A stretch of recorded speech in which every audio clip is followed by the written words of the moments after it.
அதனால் அறயியல் என்றால் இதுதான் சாட்டம். நான் சொன்னது இலக்கியங்கள் போதிக்கிற அறநெறி, மத நம்பிக்கைகளை ஊட்டுகிற மதத்தை சார்ந்த புத்தகங்கள் கொடுக்கிற அறநெறி, இறை நம்பிக்கை இல்லாமல் போதிக்கிற இயக்கங்களின் அறநெறி, அதில் தான் புத்தகம் வரும். அவங்களுக்கெல்லாம் இறைவன் கிடையாது. மக்கள் துன்பப்படுறாங்க. துன்பத்தை ஒழிக்கணும்னா அதுக்கு காரணம் மனுஷனுக்குள்ள இருக்கிற ஆசை. அந்த ஆசையை ஒழிக்கணும் அப்படிங்கிறது பிரதானமான உச்சக்கட்டமான போதனை. அதுக்கு கீழே நிறைய பாயிண்ட்ஸ் இருக்கு, போதனைகள். அதான் புத்தாயிசம். கம்யூனிசம் கொள்கை என்ன? செய்யும் தொழிலே உழைக்கணும், உழைக்கணும். தொழிலாளர் நலத்துறை, விவசாயத்துறை. கம்யூனிஸ்ட் நம்ம இந்தியாவில் 2 இருக்கா? ஆமாம். ஒரு கம்யூனிஸ்ட் கொடியை பார்த்தீங்கன்னா சுத்தியல்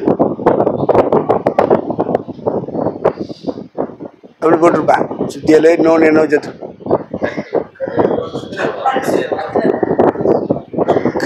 கதிரவாளுக்கும் தனி கொடி, அது இன்னொரு கம்யூனிஸ்ட்.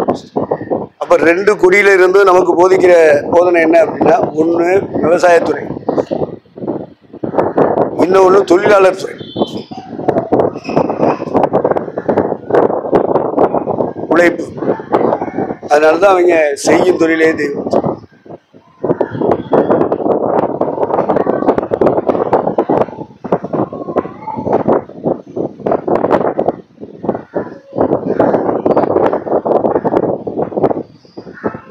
நமக்கு எழுதினாரு, கற்கர் கோலை பிடிச்சிட்டு வானத்தில் வருவார். படிச்சிருக்கீங்களா? எடுங்க. கற்கர் கோலை பிடிச்சிட்டு அவர் ஒரு வலது முடிச்சிட்டா இடது முடிச்சான்னு பார்ப்போம். வெளிப்படுத்துற விசேஷம் 14ஆம் அதிகாரம் 14 இருந்து வாசிங்க. நான் பார்த்தபோது இதோ வெண்மையான மேகத்தையும் அந்த மேகத்தின் மேல் மனுஷகுமாரன் உருவானவராய் நமது சிரசின் மேல் பொற்கிடத்தையும் நமது கையில் கருத்துள்ள அறிவாளனுடைய ஒருவர் உட்கார்ந்திருக்கிறதையும் கண்டேன். பார்த்தீங்களா? அவர் கையில் என்ன இருக்கா? அப்போ அவர் வலது கம்யூனிஸ்ட் நினைக்கிறேன். கருக்கருவா வந்து எந்த கம்யூனிஸ்ட்? ஏசுனார் பற்றியா கம்யூனிஸ்ட் வச்சுட்டாரு. நம்மளும் போய் கம்யூனிஸ்ட் சேர வேண்டியது. அந்த அதிகாரத்தில் உள்ள அந்த கருக்கருவாலை பிடித்து கொண்டு வருகிற காட்சி ரகசிய வருகைக்கு பின்னாடி மீண்டும் வானங்களிலே வெளிப்படுவார். ரகசிய வருகைக்கு பின்னாடி மீண்டும் வானங்களிலே வெளிப்படுவார். அதுதான் கருக்கருவாலை பிடிச்சிக்கிட்டு வெளிப்படுற காட்சி.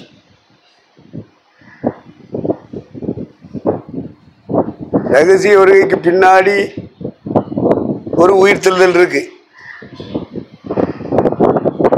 அதான் கருக்கருவாயினால பயிர் முதிர்ந்துருச்சு, அதை அறுத்து விடுங்கள் என்று சொல்ல கேட்டேன். அவர் கருக்கருவாலை நீட்டினார், கதிரு அறுப்புட்டு.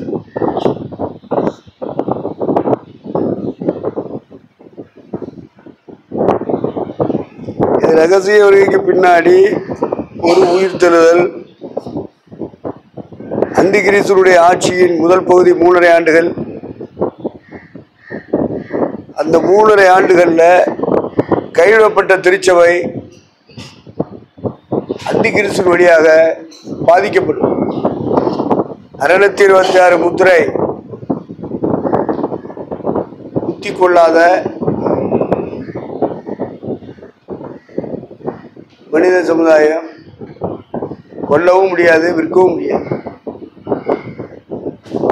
வாங்கவோ விற்கவோ முடியாத அளவுக்கு அரசு சட்டம் செயல்படும்.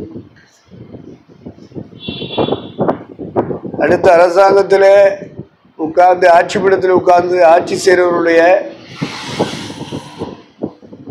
சிலையை வைக்கணும், மரியாதை. அது மாதிரி அந்திகிறிஸ்து ஆட்சி காலத்தில்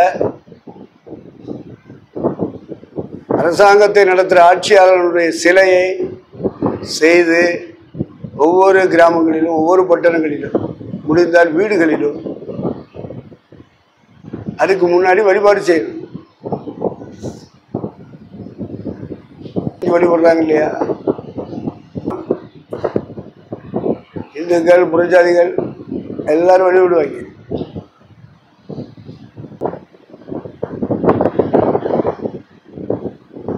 இந்த மாதிரி ஆவிகள் கிரியை செய்யும்.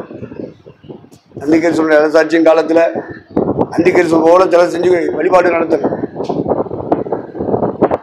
அடுத்து ஆதார் கார்டு வாங்கிக்க அப்படின்னு சொல்றாங்கல்ல, அது மாதிரி நமக்கு 626 நம்பர் கொடுப்பாங்க, கோடு நம்பர்.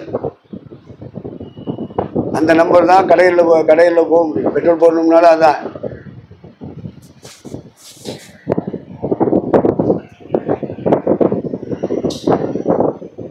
என்ன பொருள் வாங்கணும் விற்கணுமோ 626 இருக்கு. ஸ்கேன் பண்றாங்கல்ல, அது பேர் என்ன? QR கோடு அப்படி சொல்லு. காது போச்சு, ஸ்பீக்கர்ட்டு டெப்பு போச்சு. அது மாதிரி கொண்டு வந்துடுவான் ஆன்டி கிரைஸ்டனுடைய ஆட்சி காலத்தில். அப்போ 666 உலகம் முழுவதிலும் மனித சமுதாயம் 666 தான் இருக்கும்.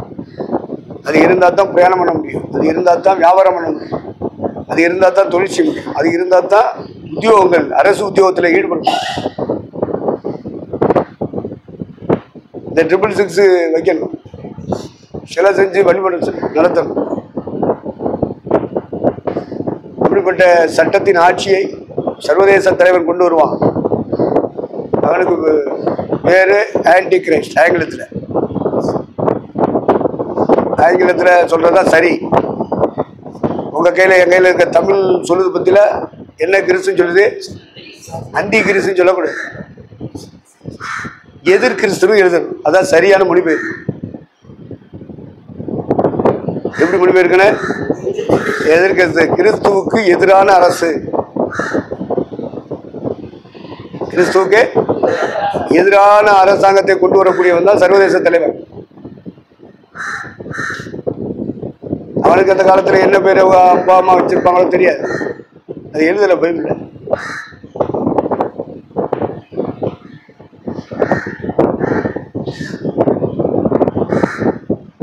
இப்போ எதிர் கிறிஸ்து.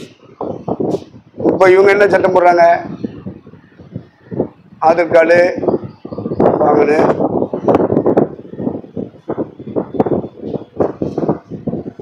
ஒரே நாடு, ஒரே தேர்தல், ஒரே மொழி அப்படின்னு அவங்க கொண்டு வராங்க.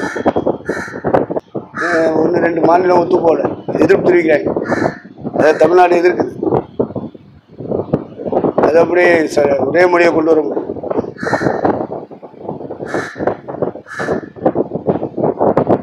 ஒரே நாடை எப்படி கொண்டு வர முடியும்? மொழியிலே வித்தியாசங்கள் இருக்கு. ஒவ்வொரு மாநிலத்துக்கும் ஒரு மொழி. இதை ஒரே மொழியாக கொண்டு வரணும் அப்படின்னா இது எப்படி?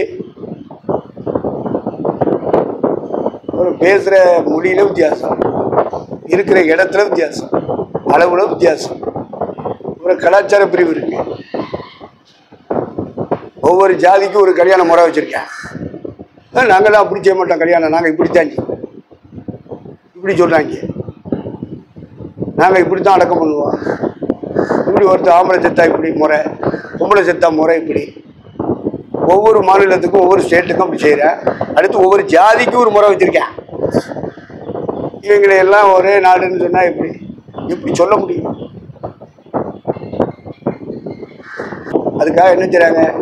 இவங்கள்ட்ட இடம் இருக்கிறதுனால தான் இவங்க கீழ்ப்பிடி மாட்டேங்கிறாங்க. அதுல முதல்ல பெரிய இடமா வாங்கி போட்டுருக்கு இந்த கத்தோலிக்க கிறிஸ்தவன். அந்தந்த பங்குல நிறைய ஏக்கர்கள் இடம் வாங்கியிருக்கான். முதல்ல இடத்தை கட் பண்ணு, வழிபாடு மட்டும் நடத்திட்டு. அவங்க வளர்றதுக்கு வெளிநாட்டிலேருந்து பணம் வருதா, அதை கட் பண்ணு. அதான் மதர் தெரசாவுக்கு, அன்னை தெரசாவுக்கு வந்துட்டு இந்த பணத்தை எல்லாம் பிளாக் பண்ணிட்டாங்க. இப்போ அதில் ஊழியம் செஞ்ச அநேகர் இந்த சம்பளத்துக்காக ஊழியம் செய்யறவங்க பொழப்புன்னு அரிப்பவங்களே போச்சுல. அவன் புருஷன் பிள்ளைய பொண்டாட்டி பிள்ளைய எப்படி காப்பாற்ற முடியும்? அதான் பணத்துக்காக வர்றது ஊழியம். சம்பளத்துக்காக. அன்னை தெரசா சம்பளத்துக்காக வரல. இந்த வெளிநாட்டு படத்தை வரவிடாமல் தடுத்துட்டாங்க. என்ன பண்ண, இந்த ஊழியம்லாம் பிளாக் ஆகி போயிடுச்சு, கொஞ்சம் கொஞ்சமாக அழிஞ்சுக்கிட்டு. இதான் சம்பளத்துக்காக ஊழியம் செய்கிறவங்களுடைய முறை இப்படித்தான். தேவனும் கண்ணை முடிக்கிறார். நான் வந்தது சம்பளத்துக்காக, சம்பளத்தை நம்பி தான் வந்து என்னை நம்பி வந்தேன் அப்படின்ட்டு அவர் கண்ணை முடிக்கிறாரு. என்னதான் ஜெபம் பண்ணாலும் கண்ணீர் விட்டாலும் திரும்பி பார்க்க மாட்டேன். சம்பளத்துக்காக வந்து ஊழியம் செஞ்சா அந்த ஊழியம் ரொம்ப காலம் ஓடாது, குறிப்பிட்ட காலத்தில் பிளாக் ஆகி. அதை அழைக்கப்பட்ட ஊழியக்காரங்க புரிஞ்சுக்கணும். தெரிந்து கொள்ளப்பட்ட தெய்வதாசன்மார் புரிந்து கொள்ளணும். தேவன் தம்முடைய வேலைக்கு என்று அழைச்சி தேர்ந்தெடுத்து யார் அபிஷேகம் இருக்கிறாரோ அந்த அபிஷேகம் பண்ணப்பட்டவர் புரிந்து கொள்ளணும். அதனால பேசிக்லேயே நீங்க ஃபெய்த்ல வந்துடணும். ஒன்றும் இல்லாமல் இருந்து நீங்கள் ஒன்றை உருவாக்கி கடவுளுக்கு தருவீர்கள் என்று சொன்னால் அதுக்கு பேர் தான் விசுவாசம். இல்லாதவைகளில் இருந்து இருக்கிறவைகளை போல அழைக்கிறவருக்கு முன்பாக நீ சகல ஜாதிகளுக்கும் சர்வ ஜாதிகளுக்கு தகப்பனாவாய் என்று சொன்னவருடைய வாக்கு தத்தத்தை நம்பி இறங்கினான் பார். இனத்தை விட்டான், ஜனத்தை விட்டான், தேசத்தை விட்டான், தவப்பை விட்டான். அவன் தான் விசுவாசி. மற்றவெல்லாம் விசுவாசி சொல்லுவான், பொய், பிராடு. விசுவாசிகளின் தகப்பன் என்று உயர்த்தப்பட்டதுக்கு காரணம் கர்த்தரை அவன் நம்புறான். கர்த்தரை நம்புறான், கர்த்தரை விசுவாசிக்கிறான்னா தேசத்தை விடுவான், இனத்தை விடுவான், தவப்பை விட்டையே. சொல்லுங்க ஐயா, சாப்பிட்டது இன்னும் தூக்கம் வர மாதிரி இருக்கு. அவ்வளோ வேறு தூக்குறீங்க, எனக்கும் தூக்கம் வருது. எல்லாரும் விழுந்து படுத்துருவோமா?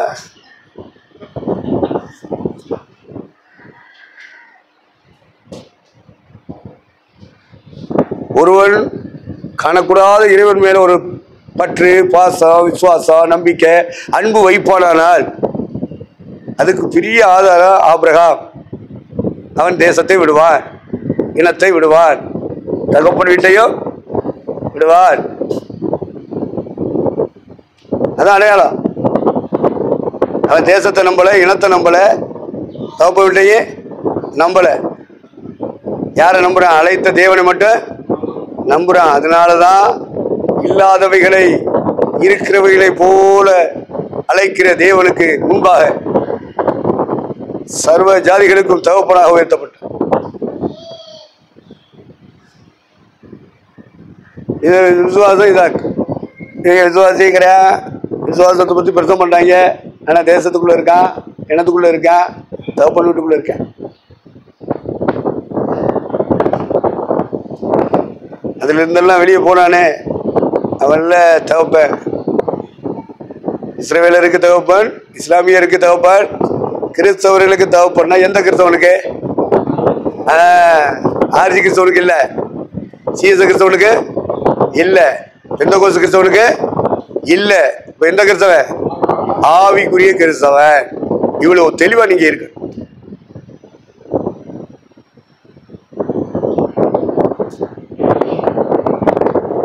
அது ஆமா 13 வாசிங்க.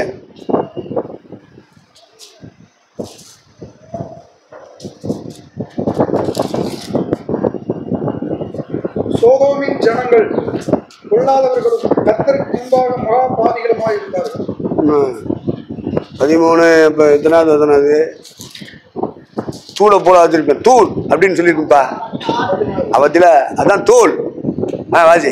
சந்ததியை பூமியின் தூளை போல பெருகப்படுவேன். பாத்தியல, ஆபிரகாம் கொடுக்கப்பட்ட வாக்கு தத்தத்துல சந்ததிகளை பற்றிய வாக்கு தத்தத்துல ஃபர்ஸ்ட் தூள். ஃபர்ஸ்ட் என்னது? தூள். அப்புறம் 22ல் ஒன்று சொல்லுவாரு. 17 16 17 வாசிங்க.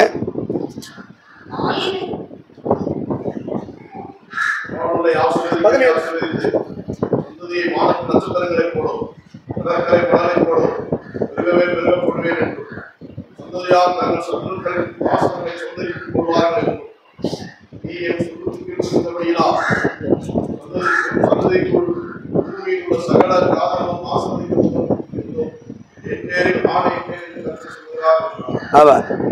அப்போ இங்கே 2 பிரிவு சொல்கிறார். ஒன்று தூள் 13ஆம் அதிகாரத்தில், 22ஆம் அதிகாரத்தில் கடற்கரை மணல் ஒன்று வானத்தின்.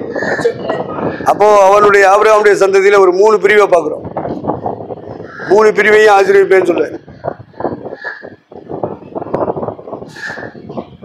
தூளுங்கிறாரு, கடற்கரை மணலுங்கிறாரு, வானத்தின் நட்சத்திரங்கிறாரு. அவனுக்கு 3 பொண்டாட்டி. யாருக்கு? விசுவாசியின் தகப்பன் ஆபிரகாமுக்கு 3 பொண்டாட்டி. அப்ப நமக்கு எத்தனை பொண்டாட்டி இருக்குன்னு பாத்தியா?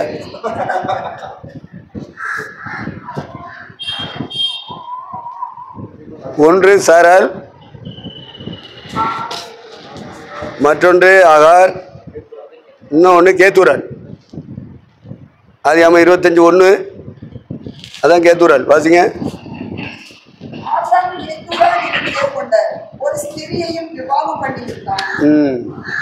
அப்போ 3 மனைவி.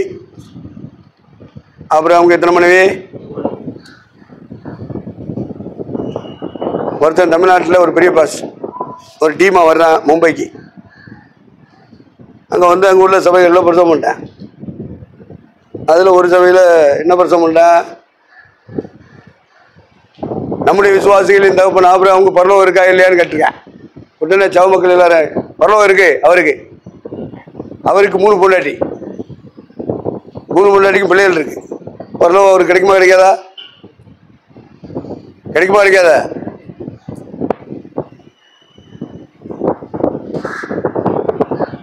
அப்படின்னு பிரசவம் பண்ணிட்டேன். அந்த சபை நடத்துறவன் ஒரு பொண்டாட்டி கூட இல்லாதவன். அவன் ஒரு மீனவன் நண்பன்.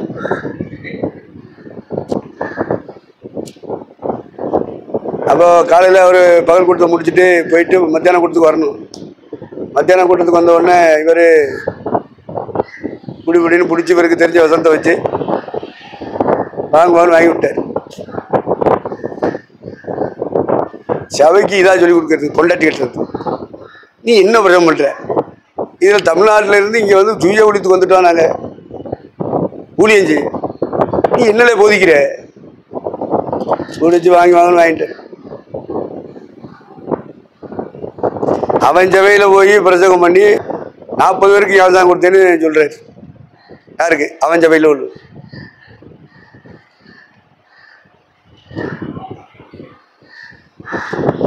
வெளியே சொல்ல முடியல எனக்கு. விற்கிறதா விழுங்குறதா துப்புறதான்னு தெரியும்.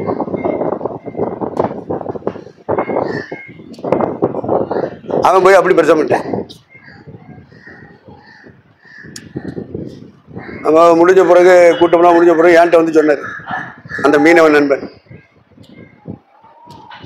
சார் இப்படி தமிழ்நாட்டிலேருந்து வந்தாங்க, எல்லா சபையிலும் போய் ஊழியம் செய்கிறோம் அப்படின்னு. அவன் இப்படி பிரசவம் பண்ணுறான். நான் ஒரு கூட்டத்தை அவனை வச்சுட்டு நான் இப்படி பண்ணி பிரசவம் பண்ணிவிட்டேங்க. சபாஸ், சரியான போட்டி. கண்ணும் கலந்து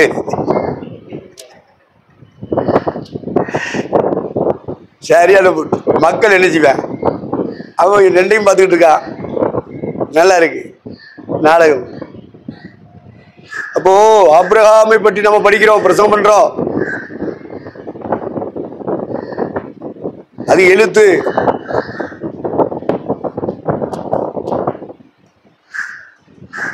அது குறிப்பிட்ட காலம் வரைக்கும் சில விஷயங்களை தேவனே அனுமதிக்கிறார். வாக்குத்தத்த காலத்துக்கு, மனசாட்சி காலத்துக்கு, குற்றமில்லாமையின் காலத்துக்கு, நியாயப்பிரமாணத்தின் காலத்துக்கு, இப்ப நாம் வாழ்கிற கிருபையின் காலத்துக்கு, அந்தந்த காலத்துக்குன்னு சில பிரமாணங்களை தருகிறார். இப்படி புரிஞ்சுக்கிறணும். அதை விட்டுட்டு அப்படி பேசுறாரு, அப்ப வாழ்ந்த மக்களுக்கு அப்படி பேசுறாரு, இப்ப வந்த மக்களுக்கு இப்படி பேசுறாரு, இவர் இப்படி பேச, இவரை எப்படி நம்புறது அப்படின்னு சொல்ல வச்சிருவான், சிந்திக்க வச்சிருவான் பிசாசு. இறைவனையே குற்றப்படுத்துறவன் பிசாசு. மாத்தி பேசுறாரு சொல்லிடுவேன், சைத்தான். மாத்தி பேசுறது இல்லை. அவனவனுக்கு இன்னென்னபடி உத்தரவு சொல்லணும். இவங்கள்ட்ட இப்படிதான் பேசணும், இவங்கள்ட்ட இப்படிதான் பேசணும், இவங்க வளர்ச்சி இப்படி, இவங்க வளர்ச்சி இப்படி அப்படின்னு தான் நம்ம புரிஞ்சுக்கணுமே இல்லாம மாத்தி மாத்தி பேசுறாருன்னு சொல்லக்கூடாது. குற்றம் நம்மையில் சுமரும். குற்றம் வளர்ச்சி தக்கப்பட்டு தான் நீங்க பேசணும். விசுவாசிகள் சொல்லுவாங்க மாத்தி மாத்தி பேசுறாரு சொல்லிட்டு போட்டு அது என்னது 4:6 புலவு செயர்.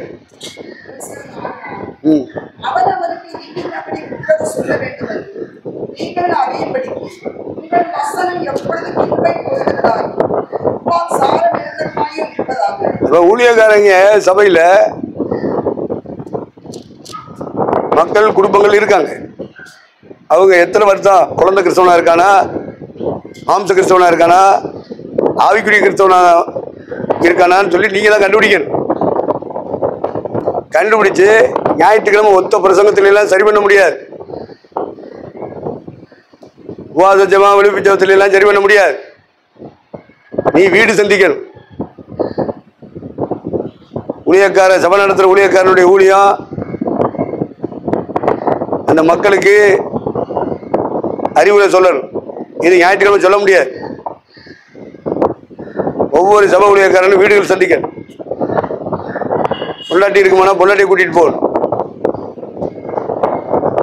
மனைவி இல்லைன்னா மூத்த சகோதரமார்களை கூட்டு போ, மூப்பர்களை ஒத்தையில போகாத. குறைந்தது 2 பேர் போகணும். இதெல்லாம் ஊழியத்தில் ஒழுங்கு. இதெல்லாம் படிக்காம பைபிள் தூக்கிட்டு வந்தாச்சு பரிசம் பண்றது. பேத்த விசுவாசிகள் அதில் கொண்டு விளங்காது. ஊழியக்காரங்க இப்படிதான் ஊழியம் செய்யணும், இதான் ஒழுங்கு அப்படின்லாம் தெரியாது. அதுக்கு பிரசவம் பண்ணணும், பாட்டு பாடணும், ஜெப குறிப்பு சொல்லணும், அவ்வளோதான். அவங்க கிறிஸ்தவனை மாறுறதுனால அதை எதிர்பார்ப்பாங்க. அது கிடைச்சா போதும் அவங்களுக்கு. அவங்களுக்கு பைபிளை பற்றியெல்லாம் கவலை இல்லை, ஒழுங்குகளை பற்றி கவலை இல்லை. அதனால அவங்க ஞாயிற்றுக்கிழமை வந்து பழகம் அதில் பழகிட்டு போயிடுவாங்க. அவங்களுக்கு பைபிள் தெரியாது. நீங்கள் ஊழியக்காரங்க படிச்சுக்கிறீங்க, ஒத்த பிரசங்கம் ஞாயிற்றுக்கிழமை பண்ணுறதுல உருப்பட மாட்டான் விசுவாசி. அவனை உருவாக்கணும்னா நீங்கள் விசிட் பண்ணணும். மனைவி உள்ளவன் மனைவியை கூட்டிக் கொண்டு போகணும். மனைவி இல்லாதவன் மூத்த சகோதரனை கூட்டிகிட்டு போகணும். மூத்த சகோதரிகள் 2 பேரை அனுப்பணும். இப்படி அனுப்பி அவங்க வீடுகளில் வேலை இல்லாத நேரம் எதுன்னு கேட்டு வச்சுக்கிறீங்க. எப்போ ஃப்ரீயாக இருப்பீங்க, எப்போ லீவு, சாயங்காலம் ஃப்ரீயாக இருப்பீங்களா, லீவில் காலையில் ஃப்ரீயாக இருப்பீங்களா, மத்தியானம் ஃப்ரீயாக இருப்பீங்களா, இதெல்லாம் கேட்கணும். நான் பாஸ்டர்னு போய் நிற்கக்கூடாது. அவங்களுடைய உழைப்புக்கு, அவங்களுடைய ஊதியத்துக்கு, அவங்களுடைய ஒருமனப்பாட்டுக்கு இடையூறாக போகக்கூடாது பாஸ்டர்மார். அதனால அவங்கள்ட்ட ஒரு டைம் வாங்கிக்கிறங்க. அது திங்களா செவ்வாயா, ஜெப வீட்டில் கூட்டம் நடக்கிற நேரத்தில் விசிட் பண்ணக்கூடாது. இதெல்லாம் ஒழுங்கு. புதன்கிழமை பைபிள் ஸ்டடி வைக்கிறீங்க, செவ்வாய்க்கிழமை பைபிள் ஸ்டடி வைக்கிறீங்கன்னா காலையில இருந்து ஸ்டடி முடிகிற வரைக்கும் தேவசமத்தை விட்டு வெளியே போகக்கூடாது. அந்த நாட்களில் பிரயாணங்கள் வைக்கக்கூடாது, ஹவுஸ் விசிட்டிங் வைக்கக்கூடாது. சனிக்கிழமை பாஸ்டிங் பிரேயர் காத்திரு கூட்டம்னா காலையில இருந்து கூட்டம் முடிகிற வரைக்கும் வெளியே போகக்கூடாது. நீங்க தேவனோட இருக்கணும். ஞாயிற்றுக்கிழமை 6:30 முடிகிற வரைக்கும் வெளியே போகக்கூடாது.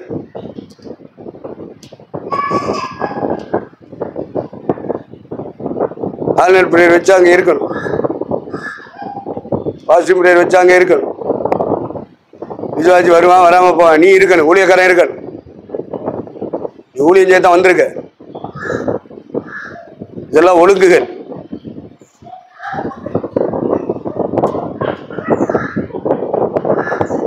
அப்போ வீடு சந்திக்கிறது, விசுவாசியை சந்திக்கிறது ஊழியம் தானே. ஊழியம் தான். ஜெப வீட்டில் இருக்கிற ஊழியத்தை தள்ளிட்டு போகக்கூடாது.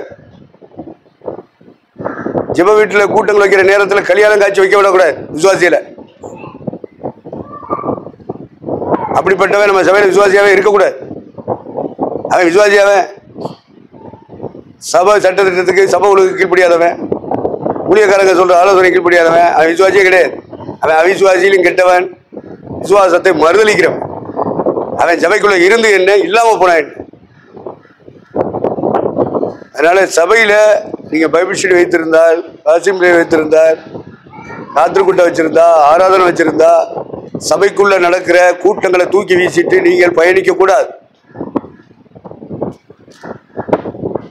நீங்க அப்படி தூக்கி வீசிட்டு போறீங்கன்னா மனுஷனை பிரியப்படுத்த தான் போவீங்க. ஜெப வீட்டில் நடக்கிற கூட்டங்களை நீங்க முக்கியப்படுத்தினா நீங்க இறைவனை பிரியப்படுத்துகிறீர்கள். அதான் அடையாளம். மற்றபடி எப்படி நீ தேவனாரை பிரியப்படுத்திடுவ சொல்லு? இதுக்கு அடங்கியிருக்கு. அப்ப இப்படிப்பட்ட ஊழிய நேரங்கள் உங்கள் வாழ்க்கையில் இருக்கும் பொழுது, உங்கள் ஊழியங்கள் இருக்கும் பொழுது விசுவாசிகள் வீடுகளை சந்திக்க முடியாது. அதனால அவங்கள்ட்ட கேட்கணும், எந்த நாள், திங்களா, செவ்வாயா, புதனா, ஒரு வாரத்தில் எப்போ ஃப்ரீயா இருப்பீங்க, சரி இந்த நாளில் இருப்பீங்க, எந்த நேரம் ஃப்ரீயா இருப்பீங்க, இதை நீங்க ஃபிக்ஸ் பண்ணி வச்சுக்கிற அந்த வாரத்தில், அந்த நாளில், அந்த நேரத்தில் அவங்க குடும்ப வாழ்க்கைக்கு இடையூறு இல்லாமல் அவங்களுடைய ஒருமனம் கெடாமல் இருக்கும்படியாக நீங்கள் போகணும், ஹவுஸ் விசிட் பண்ணணும். பண்ணி அவங்கள வைக்க சொல்லி உட்கார வைக்கணும். அக்கா வந்துட்டாங்கன்னு சொல்லிட்டு எங்கள் காப்பி வளர்ப்பக்கூடாது. உதவி அந்த காப்பியை வேண்டான்னு சொல்லிடு. காப்பி குடி கேட்டால் எப்படி? காப்பி குடி கேட்டால் சித்தா போயிடுவேன். சித்ததான் என்ன பரலோகம் தானே போவ? நல்லது தானே அது. அக்கா வந்திருக்கேன், நான் ஒரு டிஃபன் பண்ணிடு. நீ டிஃபன் பண்ணி சாப்பிட்றக்கா வந்திருக்கேன். உட்காரு உட்காரு, வாயில் உட்காரு. சேர் இருந்தால் சேரில் உட்காரு. நீங்கள் போகிற நேரங்களில் வீடு கூட்டுவாங்க, சுத்தம் பண்ணுவாங்க, சேர் ஆயத்தப்படுத்துவாங்க. நீங்கள் போகிறதுக்கு முன்னாடியே அவங்க காப்பி ஆயத்தப்படுத்திடுவாங்க, காணிக்கை ஆயத்தப்படுத்திடுவாங்க. ஆயத்தம் பண்ணுறானோ ஆயத்தம் பண்ணலையோ அவனை உட்கார வச்சு நீ என்ன செய்யணும்? பைபிள் எடுக்க சொல்லணும், பாட்டு புத்தகத்தை எடுக்க சொல்லி எல்லாரும் சேர்ந்து ஒரு பாட்டு பாடி இறைவனை மகிமைப்படுத்தணும். மகிமைப்படுத்திட்டு உட்காருங்கன்னு சொல்லி, இப்போ நீ சொல்கிற பாரு, இதுதான் அவனுக்கு செய்கிற ஊழியம். அவங்க குடும்பத்தில் என்னென்ன பிரச்சனையிலிருந்து வெளியே வர முடியாமல் இருக்காங்க, தனிப்பட்ட வாழ்க்கையில் என்னென்ன பிரச்சனையிலிருந்து சத்தியத்திற்குள்ளே வர முடியாமல் இருக்காங்க, இதுக்கு பரிகாரமான வசனங்களை நீங்கள் சொல்லிக் கொடுங்க. இதுதான் வீடு சந்திப்பு ஊழியம். காப்பி குடிக்கிறது இல்லை. ஒரு 10 வீடு போயிட்டு வந்தோம்னா ஒரு வசூல் நடக்கும். இன்னும் வசூல் சக்கரவர்த்தியா?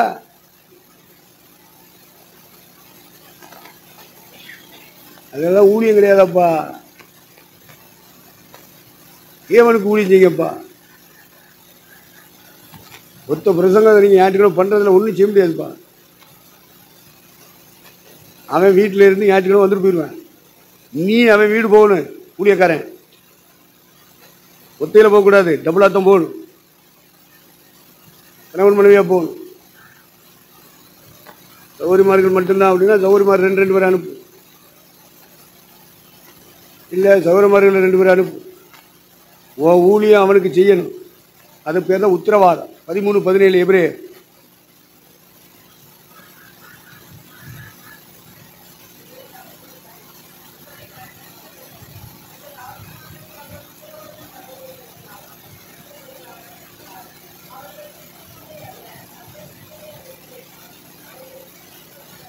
அப்போ நம்ம சபையில் உள்ள விசுவாச பிள்ளைகள் ஊழியக்காரங்களுக்கு கீழ்ப்படிஞ்சு அடங்கி இருக்கணும்.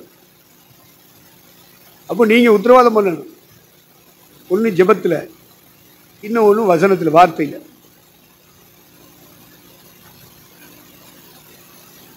அவங்களுக்காக நீங்கள் ஜெபிக்கணும், சோத்திரம் பண்ணணும். அவங்க பேரை சொல்லி, ஒரு குடும்பத்தில் எத்தனை பேர் இருக்காங்களோ அத்தனை பேரும் உங்களுக்கு தெரியணும். அவங்க பேரை சொல்லி சொல்லி சோத்திரம் பண்ணணும். ஒரு குடும்பத்துக்கு சோத்திரம் பண்ணுறதுக்கே 3 நிமிஷம் 5 நிமிஷம் ஆகும்.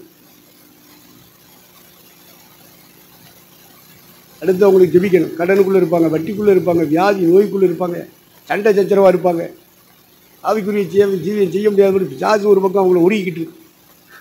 அதில் இருந்தெல்லாம் அவங்க விடுதலை ஆகுவதற்கு கிருபை வேணும். அந்த கிருபை ஊழியக்காரம் பண்ணுற ஜெபத்தில் தான் இறங்கும். அதுக்கு பேர் தான் உத்தரவாதம். அதுக்கு பேர் தான் என்னது? ஆத்மாக்களுக்காக உத்தரவாதம் பண்ணுகிறவர்களாய் விழித்திருக்கிறவர்கள் ஆனபடியினால் துக்கத்தோடு அவங்க செஞ்சால் ஆசீர்வாதமாக இருக்காது. அவர்கள் சந்தோஷமாக செய்யும்படிக்கு கீழ்ப்படிந்து அடங்குங்க. இது ஹவுஸ் விசிட்டு நீங்கள் பண்ணால் தான் ஊழியம் கம்ப்ளீட் ஆகும். ஒரு மனிதனுக்கு ஒரு குடும்பத்துக்கு நீங்கள் செய்கிற ஊழியம் உத்தரவாதம் வேணும். ஒன்று ஜெபம் ஸ்தோத்திரம், ரெண்டாவது அவங்க வீடை விசிட் பண்ணி அவங்கள உட்கார வச்சு பைபிளில் இருந்து நீங்கள் ஆலோசனை கொடுக்கணும். இல்லைன்னா ஞாயிற்றுக்கிழமை வர்றவங்களுக்கு நீங்கள் ஒத்த பிரசவம் பண்ணால் அங்கே தேராது. நம்மளும் தான் ரசிக்கப்பட்டிருந்து பிரசங்கம் கேட்டுக்கிட்டு இருக்கோம். எந்த பிரசங்கம் நம்மளை மாற்றிருக்கு சொல்லுங்கள். அப்புறம் இப்படி நீங்கள் பண்ணுற பிரசங்கத்தில் மக்களை மாற்ற சும்மா டாவடிக்க கூடாது. துபாக்கூர் கேஸ் அம்புட்டு ஒரிஜினலாக மாறணும்யா. காலங்கள் போயிருச்சு. இருக்கிற காலங்கள்லையாவது நம்மை மாற்றிக்கொள்வோம். நம்ம மனம் திரும்பிட்டோம்னா நம்மகிட்ட இருக்கிற விசுவாசி மனம் திரும்பியே தீர்வான். நம்ம சொல்லி அவன் கீழ்ப்படியலைன்னா கத்தர் அங்கே சொல்ல ஆரம்பிச்சுடுவார், ஊசியை தான் போடுவார். உத்தரவாதம் என்றால் விசுவாசிகளுக்கு சபை மக்களுக்கு உத்தரவாதம் பண்ணுகிற ஊழியக்காரனாக இருந்தால் நீங்கள் ஹவுஸ் விசிட்டிங் வீடு சந்திப்பு ஊழியத்தை செய்தே ஆகணும். நேரம் ஒதுக்கி ஆகணும். அவங்களுக்கு என்ன ஆலோசனை கொடுக்கணுமோ அந்த ஆலோசனை கொடுக்கணும். நீங்கள் ஞாயிற்றுக்கிழமை பண்ண பிரசங்கத்தையே திருப்பி சொன்னாலும் பிரச்சனை இல்லை. ஞாயிற்றுக்கிழமை கத்தர் இப்படிப்பட்ட வார்த்தையில் கொடுத்தார்ல, இப்படி செய்தி தந்தார்ல, ஞாபகம் இருக்கா அப்படின்னு கேட்டு நினைப்பிட்டு கொடுக்கணும். அதான் உத்தரவாதம். உத்தரவாதம் பண்ணுகிற ஊழியக்காரனா நம்ம விழிச்சிருக்கணும். இதை ஏசுனார் செஞ்சாரு. அதான் அறையியலினுடைய சாராம்சம். அவர் செய்தார், உபதேசித்தார். எதை உபதேசித்தாரோ அதை செய்தார். அவர் எதை சொன்னாரோ அதை செய்தார். எதை செய்தாரோ அதை சொன்னார். ஆனால் திருச்சபையின் முதல்வர் அப்படி இல்லை. எதை சொன்னாரோ அதைத்தான் செய்வார். எதை செய்கிறாரோ அதைத்தான் சொல்லுவார். உள்ளதை உள்ளதென்றும் இல்லதை. அதான் நம்முடைய திருச்சபை தலைவர். ஏசுனார் தான் திருச்சபைக்கு பிரதான தலைவர். நீங்கள் நானும் குட்டி தலைவர். குட்டி தலைவர். அவர் பெரிய தலைவர். எல்லாவற்றையும் எல்லாவற்றாலும் நிரப்புகிறவருடைய நிறைவாகிய சபைக்கு அவரை தலையாக தந்தளினார். எபேசியர் 1 லாஸ்ட் நினைக்கிறேன்.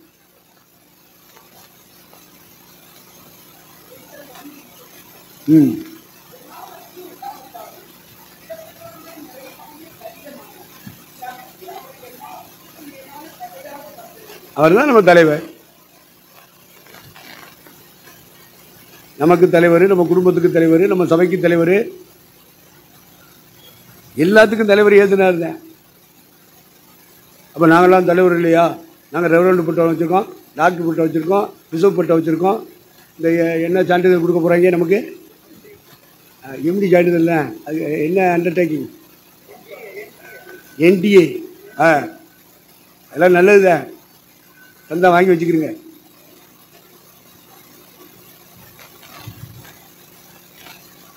நம்மளாம் குட்டி தலைவர், சின்ன தலைவர். ஏசுனார் மட்டும்தான் பிரதான தலைவர்.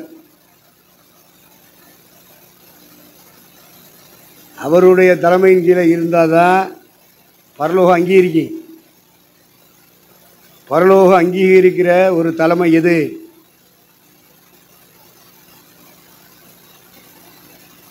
ஏசுநாதருடைய தலைமையின் கீழ் ஏசுநாதரை தலைவராக்கி கொண்டு இந்த பூமியிலே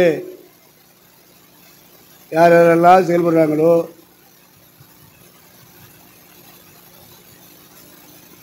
அவங்க தான் குட்டி தலைவர்கள். அவர் பிரதான தலைவர். ஆண்டவர் நம்மளை அங்கீகரிக்கணும். ஆண்டவர் நம்மளை அங்கீகரிக்கணும். நம்ம தேவனால் அங்கீகரிக்கப்பட்ட குட்டி தலைவர்களாக இருக்கணும். நம்ம என்ன செய்கிறோமோ அதை தான் சபைக்கு சொல்லணும். நம்ம செய்யாததை என்ன செய்யக்கூடாது. அது மாய்மாலம், அது நடிப்பு. பரிசேயர்களும் சதிசேயர்களும் வேதபாரகர்களும் நடித்தார்கள். அவங்களுடைய மக்களுக்கு மத்தியில் நடித்தார்கள். அதனால தான் ஜீசஸ் அவங்கள பார்த்து சொன்னார், மாயக்காரராகிய வேதபாரகரே, மாயக்காரராகிய பரிசேயரே, உங்களுக்கு ஐயோன்னா என்ன நரகம்டா, நீ இந்த பூமியில் பிறந்து வளர்ந்து இந்த ஊழியத்தை செஞ்சு முடிச்ச பிறகு உனக்கு நரகம்டா.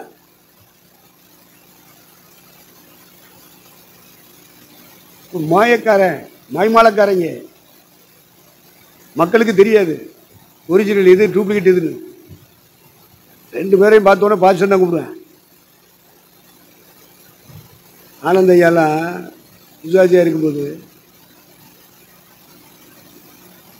நான் ஜோசப் மோசத்தெலாம் போவோம் வீடு சந்திக்க, பிரதரை பார்த்துட்டு வருவோம். அது அவர் ஆரம்பத்துலலாம் எங்களை ஜெபம் பண்ணவே சொல்ல மாட்டார், எங்களுக்கு காணிக்க தர மாட்டார். வீட்டுக்கு போனோன்னு நல்லா சந்தோஷமாக பேசுவார், காப்பி கொடுப்பார்.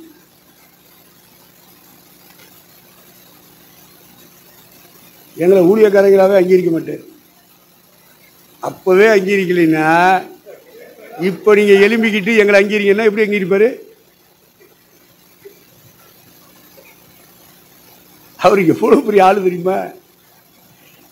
கிறிஸ்டோருக்கு, ராஜுவுக்கு, குமாரதாஸுக்கு, மோசஸுக்கு, சீனிவாசனுக்கு, ரத்னத்துக்கு, சாமுவேலுக்கு, சான்ராஜுக்கு எல்லா கோயிலையும் நடத்தினவராக்க அவர். நமக்கு அவர் போதிக்கிறாருன்னு சும்மா இல்லை, இதெல்லாம் மனதில் வச்சுக்கிட்டு தான் போதிக்கிறாரு. நேற்று வந்த கோயிலுங்க இவங்க எல்லாம் நம்மளை பற்றி பேசுகிறாங்க அப்படின்னு மனசுக்குள்ளே ஓடும் அவருக்கு. அவ்வளோ பெரிய ஆள், ரெஸ்பான்ஸ் பண்ண மாட்டேன். திண்டுக்கல் ஐயா வந்து அவ்வளவு சீனியர், பெரிய மனுஷன் அவர். நமக்கு வளர்ச்சி இல்லாததுனால அவருடைய காரியங்களை புரிந்து கொள்ள முடியலை.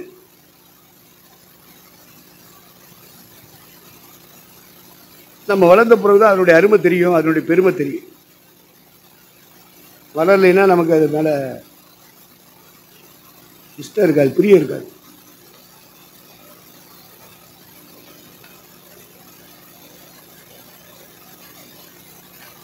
அப்போ ரட்சகர் இயேசு தலை. அப்போ புதிய ஏற்பாட்டு திருச்சபைன்னு ஒன்று இருக்குது, பழைய ஏற்பாட்டு திருச்சபைன்னு ஒன்று இருக்குது. இப்போ பழைய ஏற்பாட்டினுடைய லைனில் பார்க்கும்போது அந்த வாக்குத்தத்தத்தின் காலத்தில் ஆபிரகாம், ஈசாக்கு, யாக்கோபு என்பவருடைய சந்ததிகள் பழுகி பெருகியது. அப்போ உன் சந்ததிக்குள் என்று சொல்லும்போது நமக்கு பைபிள் சொல்கிற சந்ததி அதிகமாக ஒரே ஒரு சந்ததியே பெருசாக பேசு. ஏன்னா இயேசுனார் அந்த சந்ததியில் வர்றார். அதனால் அதிகபட்சமாக ஆபிரகாமின் சந்ததிகள், ஈசாக்கின் சந்ததி, யாக்கோபின் சந்ததி, அந்த சந்ததிக்குள்ளே தான் ஜீசஸ் வர்றார். அதனால் அதிகம் அந்த சந்ததியை பற்றி எழுதப்பட்டிருக்கு. இஸ்லாமிய சந்ததியை பற்றி அவர்களை குறித்து எழுதியிருக்கிற அளவுக்கு இஸ்லாமியர்களை பற்றி எழுதலை. இவனும் 12 பேரை பற்றிருக்கேன், அது தெரியுமா உங்களுக்கு? இஸ்லாமியம் 12 பிள்ளைகளை, யாக்கோபு எப்படி 12 பிள்ளைகளை பற்றினானோ அது மாதிரி இஸ்லாமியம் 12 பிள்ளைகளை பற்றிருக்கேன். அதை நம்ம புரிஞ்சுக்கிறது. இப்போ ஆபிரகாமுக்கு அவனுடைய சந்ததிகளுக்கு வாக்கு தத்தங்களை கொடுத்தார் தேவன். அதனால் வாக்கு தத்தத்தின் காலம் என்று சொல்றது. அது சந்ததியை பற்றிய வாக்கு தத்தம்.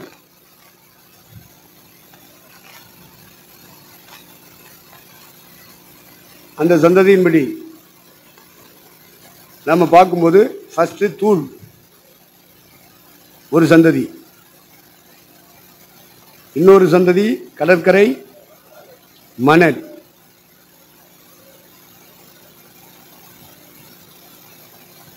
எபிரேய நிர்வாகியோர் சொல்லும்போது இஸ்ரவேலர்கள் தான் கடற்கரை மணல் என்று சொல்றார். எபிரேயர் 11:13 12 வாசிங்க.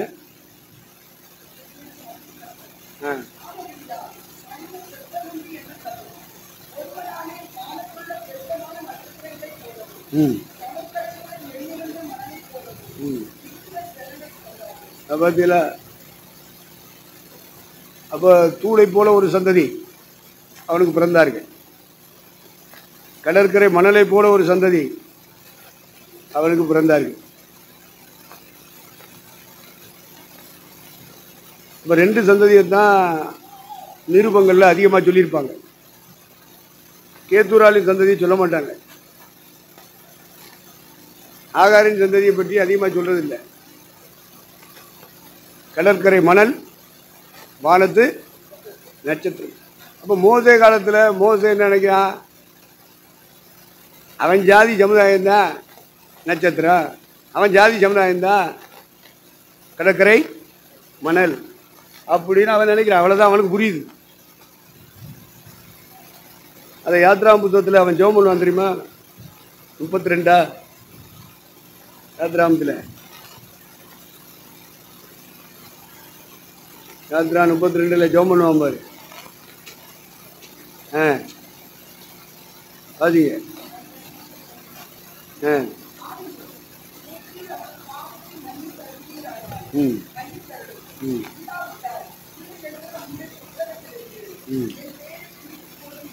சரி, அது வேண்டாம்ப்பா. 13 32 13 வாசிப்பா.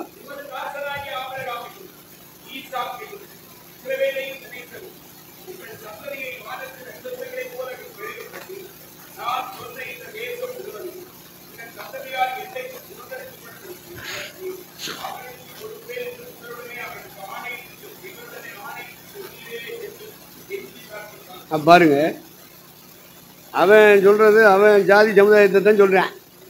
வானத்தின் நட்சத்திரம். இஸ்ரவேலன் வானத்தின் நட்சத்திரம் கிடையாது. இஸ்ரவேலன் மோசேயை அப்படி புரிஞ்சுக்கிட்டான்.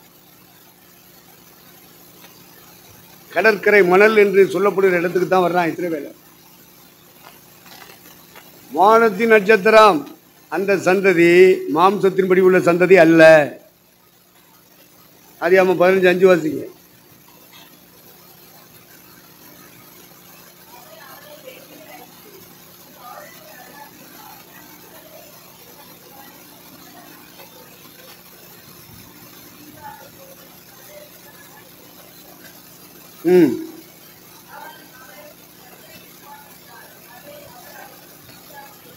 அப்ப பாருங்க, சந்ததியை குறித்த வாக்குத்தத்தங்கள் 3 பிரிவு. ஒன்று தூர், மற்றொன்று கடற்கரை மணல், இன்னொன்று வானத்து. அப்ப வானத்தில் இருக்கிற நட்சத்திரத்தை பற்றி ஒரு சந்ததியை வாக்கு பண்றேன். அதை ஆபிரகாம் விசுவாசித்தான், அது அவனுக்கு நீதியாக எண்ணப்பட்டது.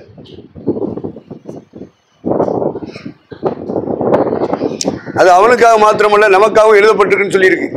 படிச்சிருக்கீங்களா? ஆபிரகாமுக்கு மட்டும் இல்ல, அவரை விசுவாசிக்கிற நமக்காகவும் எழுதப்பட்டிருக்கு அப்படின்றத ப்ராசஸ். அது எப்படி அப்படின்னு விளக்கம் தருவான். ரோமர் 4ஆம் அதிகாரம் வாசி. அவனுக்கு நீதியாக எண்ணப்பட்டது என்பது அவனுக்காக மாத்திரமல்ல, நமக்காகவும் எழுதப்பட்டிருக்கிறது. கீழே வாசிமா. நம்மை கர்த்தராகிய இயேசுவை மரித்தோரிலிருந்து எழுப்பினவரை விசுவாசிக்கிற நமக்கும் அப்படியே எண்ணப்பட்டது. அப்படியே அப்படியே, நோ சேஞ்ச். இது நம்முடைய இருதயங்கள்ல அப்படிப்பட்ட விசுவாசம் துளிர் விடணும், பூ பூக்கணும், பிஞ்சு விடணும், காய் விடணும், அப்புறம் பழமா மாறணும். அப்ப இயேசு கிறிஸ்துவை மரித்தோரிலிருந்து எழுப்பினவரை விசுவாசிக்கணும். அப்படிப்பட்ட விசுவாசம் யாருடைய இதயத்தில் இருக்கோ அவங்க விசுவாசத்தை ஆண்டவர் கணக்கில் எடுக்கிறார். அது அவனுக்காக மாத்திரமல்ல, ஆபிரகாம் கர்த்தரை விசுவாசித்தான், அது அவனுக்கு நீதியாக எண்ணப்பட்டது என்று சொல்லப்பட்ட விஷயம் அவனுக்காக மாத்திரமல்ல, நமக்காகவும் எழுதப்பட்டிருக்கு. அந்த வார்த்தையில, அந்த வசனத்துல நீங்களும் நானும் சேர்க்கப்பட்டிருக்கோம். நம்ம பிறக்கிறதுக்கு முன்னாடி சேர்த்துட்டாங்க. அப்ப எப்படி நம்ம சேர்றோம் அந்த விசுவாசத்துல? கர்த்தராகிய இயேசு கிறிஸ்து சிலுவையிலே இரத்த சிந்தி மரித்தார், அடக்கம் பண்ணப்பட்டார், 3ஆம் நாள் உயிர்த்தெழுந்தார், மரணத்தில் இருந்து அவர் உயிரோடு எழுப்பப்பட்டார், அவர் பரப்பேறினார், அவர் பிதாவின் பக்கத்தில் இருக்கிறார், அவர் திரும்ப வரப்போகிறார் என்ற விசுவாசம் யாருடைய இதயத்தில் இருக்கோ அந்த விசுவாசம் பரலோக தேவனால் நீதியாக கணக்கிடப்படுகிறது. அப்ப பாவியா இருக்கிற மனுஷன் பரிசுத்தமான மாற்றப்படுகிறார், அநீதிமானா இருக்கிறவன் நீதிமானாக மாற்றப்படுகிறார். இப்படி நீதி மாற்றப்படுகிறவனுக்கு பேர் தான் நட்சத்திரம். வானத்தின் நட்சத்திரங்கள் அத்தனையாய் உன் சந்ததியை பெருக பண்ணுவேன். இந்த சந்ததி மாம்சத்தின்படி உள்ளதில்லை. சாரால் மூலமாகவோ ஆகார் மூலமாகவோ கேத்துரால் மூலமாக வருகிற சந்ததிகள் அல்ல. இந்த சந்ததி பூமிக்குரிய சந்ததி அல்ல. இது வானத்திலே சுடர் விட்டு பிரகாசிக்கிற நட்சத்திரங்கள் அத்தனையான சந்ததி. இது பூமிக்குரிய சந்ததி இல்லை. இந்த சந்ததி வானத்துக்குரியது. கிறிஸ்து இயேசுக்குள் விசுவாசிக்கிற உங்களை கிறிஸ்து இயேசுக்குள் எழுப்பி உன்னதங்களிலே உட்கார வைத்தார். கிருபையினாலே விசுவாசத்தை கொண்டு ரட்சிக்கப்பட்டீர்கள். இது உங்களால் உண்டானது அல்ல. இந்த விசுவாசம் பரலோக தேவனே கொடுக்கிற விசுவாசம். இது வரலாற்று விசுவாசம் அல்ல. இயேசுவார் பிறந்தார், வளர்ந்தார், வாழ்ந்தார், மரித்தார், அடக்கப்படப்பட்டார், உயிர்த்தெழுந்தார், பரலோகம் போனார் என்கிற வரலாற்று விசுவாசம் இல்ல. எனக்காக மரித்தார் என்ற விசுவாசம். எனக்காகவே ரத்தம் சிந்தினார், எனக்காகவே அடக்கப்படப்பட்டார், எனக்காகவே உயிர்த்தெழுந்தார், எனக்காகவே பரலோகம் போனார், எனக்காகவே பறந்து வீசுகிறார், என்ன கூட்டிட்டு போக திரும்ப வரப்போகிறார் என்ற விசுவாசம் இதயத்தில் இருக்கா? இருந்தா நீ விசுவாசி, இல்லைன்னா நீ அவிசுவாசி. நீ விசுவாசியா அவிசுவாசியா? போ தெரியும் சொல்லக்கூடாது. இந்த பூமியின் வாசனை என்னப்பா இந்த சர்டிஃபிகேட்டா செல்லுமான்னு கேட்கிறேன். நெல்லை தலைராஜிட்டேன். அது போந்தால் பார்ப்போம். கர்த்தருக்கு சோத்திரம். அதனால விசுவாசம்னா எதுப்பா? கேவலம் விசுவாசிக்கிறான், இயேசுவை விசுவாசிக்கிறான் அப்படின்னு சொல்றாங்க. அவங்க இருதயத்தில் வர வேண்டிய விசுவாசம் எது? ஆபிரகாம் விசுவாசித்தான், அது அவனுக்கு நீதியாக எண்ணப்பட்டது. அது அவனுக்காக மாத்திரமல்ல, கர்த்தராகிய இயேசு கிறிஸ்துவை மரித்தோரிலிருந்து எழுப்பினவரை விசுவாசிக்கிற நமக்காகவும் அது எழுதப்பட்டிருக்கிறது. இதுதான் வானத்தின் நட்சத்திரங்கள்.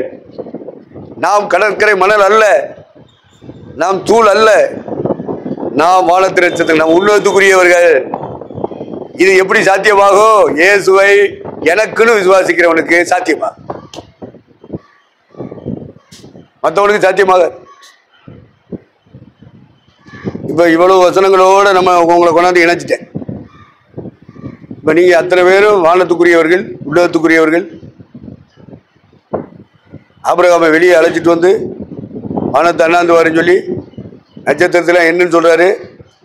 உன்னால என்ன முடியாது எனக்கு தெரியும். எப்படி என்ன முடியாதபடி நட்சத்திரம் இருக்கோ அதுபோல உனக்கு ஒரு சந்ததியை தருவேன் அப்படின்னு ஆண்டவர் வாக்களிச்சார். அதை அப்படியே விசுவாசித்தான், சந்தேகம் இல்லாம விசுவாசிச்சான். வாக்குத்தத்தம் பண்ணினவர் உண்மையுள்ளவர் என்று எல்முனை அளவு கூட சந்தேகப்படாமல் அவன் அதை விசுவாசித்தான். சந்தேகம் இல்லாமல் விசுவாசித்தான், கேள்வி கேட்காமல் விசுவாசித்தான். அது அவனுக்காக நீதியாக எண்ணப்பட்டது. அந்த விசுவாசம் நமக்கு உங்களுக்குள்ள எனக்குள்ள இருக்கணும்.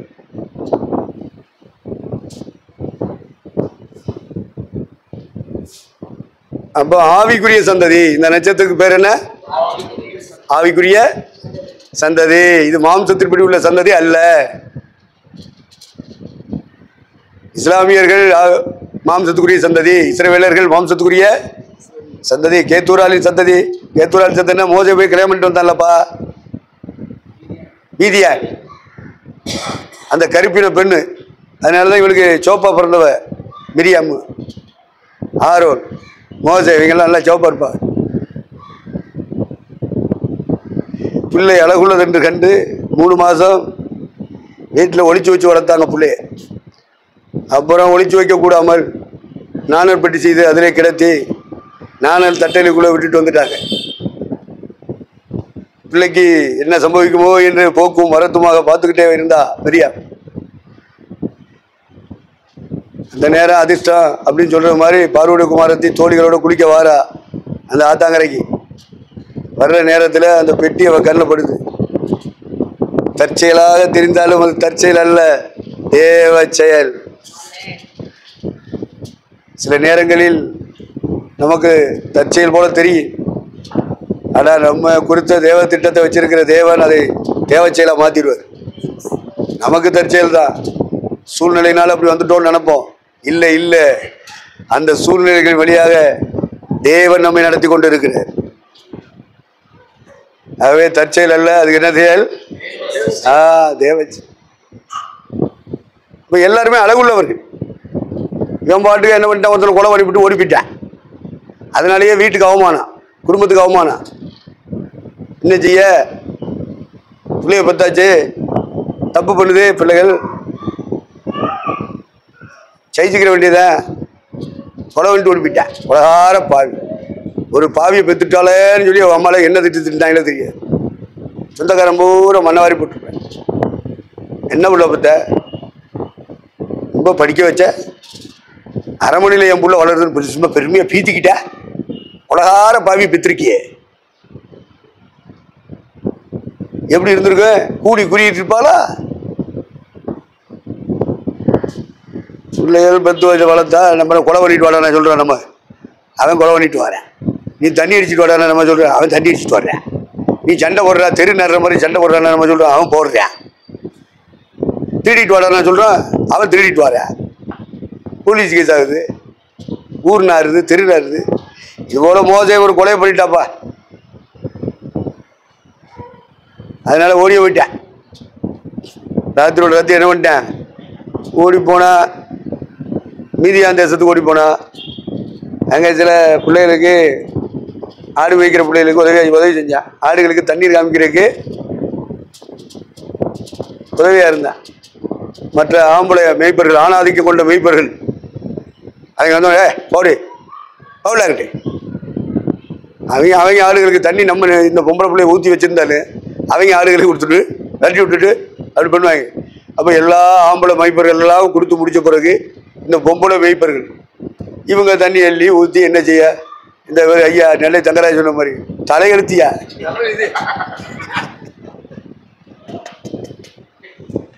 அப்படி சொல்லிக்கிட்டு இருக்க வேண்டியதா.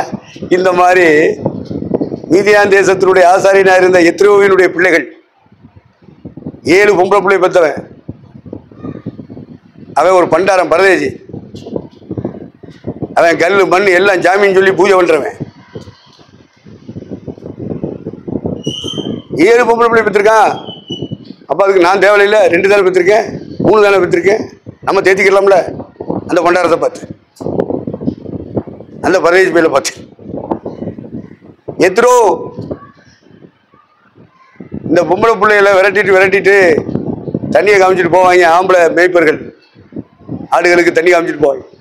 இதனால இதுக்கு கடைசியில் தண்ணியை ஊற்றி ஆடுகளுக்கு தண்ணி காமிச்சிட்டு அப்புறம் கொண்டு போய் அடைச்சிட்டு வீட்டுக்கு போவாடு. இவன் மோசே வந்த நேரம் இந்த ஆம்பளை பண்ணுற அட்டூழியத்தை பார்த்துட்டு பொம்பளை பிள்ளைகளை இப்படி பண்ணுறாங்களே, அதுகளில் தண்ணி அள்ளி ஊற்றுதுங்க, இவங்க ஆடுகளுக்கு காமிக்கிறாங்கன்னு சொல்லி அவங்களோட சண்டை போட்டு போடா, இவன் யாருன்னு இவங்களுக்கு தெரியாது, இவங்க யாருன்னு அவனுக்கு தெரியாது. தெரியாட்டாலும் நியாயம்னு ஒன்று இருக்குல்ல. எங்கே அநீதி நடந்தாலும் தட்டி கேட்கிறவன் மோசே.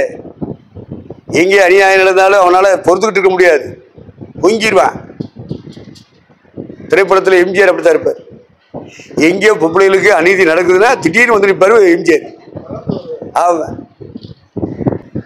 இது போல மோசை என்ன பண்ணிட்டான், போய் பொம்பளை பிள்ளைகளுக்கு சப்போர்ட்டா நின்று அவங்கள விரட்டி விட்டுட்டு இதுக்கு ஆடுகளுக்கு தண்ணியை காமிச்சு போங்கம்மான்னு சொல்லிட்டான். இதுக்கு காலங்காத்தால போயிடுச்சு வீடுகளுக்கு. போனோடனே அந்த பண்டார பை கேட்டேன். யாரு பண்டார பையனா? பூஜாரிப்பா. ஆமாம், ஆச்சாரினா பூஜாரி. தமிழ்நாட்டில் பூஜாரி தான் சொல்லுவேன். கை காடு, உயர்ந்த கடவுள்களுக்கு பூஜை செய்கிறவன் ஐயர், ஐயங்காரு. அவன் தான் யாரு? ஆச்சாரியன், லேவியன். நீ பூமியில ஏதேனும் தோட்டம் செஞ்சு கொடுத்தாலும் அது வரத்தான் செய்யும். நீங்கள் எல்லா ஆவிகளையும் நம்பாமல் உங்களிடத்தில் வருகிற ஆவி தேவனால் உண்டானதோ என்று சோதித்து பாருங்கள். பரலோகம் போன்னு ஏமாந்துராதிய, ஊழியம் செய்கிறோன்னு சொல்லிட்டு ஏமாந்துராதி. நம்மளை முதல்ல ஆயத்தப்படுத்தணும், அப்புறம் தான் மக்களை ஆயத்தப்படுத்தணும். ஆவிக்குரிய சந்ததி கேத்தூராளின் பிள்ளைகளுக்கும் நம்பிக்கை இருக்கு, பரலோகம் போயிருவோம். அதுல ஒருத்தர் மீதியா. ஆகாரின் பிள்ளைகள் இஸ்லாமியர்கள், முஸ்லீம் நண்பர்கள், அவங்களுக்கு நம்பிக்கை இருக்கு, பரலோகம் போயிருவோம். சாராளின் பிள்ளைகள் இஸ்ரவேலர். அவங்களுக்கு நம்பிக்கை இருக்கு, பரலோகம் போயிடும். யார் போவா பரலோகத்துக்கு? சொல்லுங்க, யோசிச்சிருக்கீங்களா? உங்க கண்களை பரிசுத்தானே திறக்கட்டு. 3 பேரும் ஆபிரகாமுடைய பிள்ளை தானே. அதனால மோசே போய் கல்யாணம் முடிச்சுட்டு வந்ததுனால ஆண்டவர் ஊழியத்தில் அவனை தலைவனாக்குறார். மிரியாமையும் ஆரோனையும் அடுத்த கட்ட தலைவர்களாக தலைவியாக தேவன் ஏற்படுத்துறார். இவளுக்கு மிரியாமுக்கு ஏற்றுக்கிற முடியல. ஆரோனுக்கும் மோசைக்கும் மூத்தவ புள்ள பொம்பளை புள்ள தலைப்புள்ள. அவளுக்கு தம்பிமாரு ஆரோனை ஏற்றுக்கிட்டாப்புல. அவன் கல்யாணத்தை அவன் முன்னாடி ஏற்றுக்கிட்டான். இந்த மிரியாம் மோசே கல்யாணம் முடிச்சு கூப்பிட்டு வந்தான் இல்லையா, எத்திரோ அவளை ஏற்றுக்கிற முடியல. ஏன்னா அவன் நிறமே சரியில்லை. அவன் நிறம் ரொம்ப கருப்பு.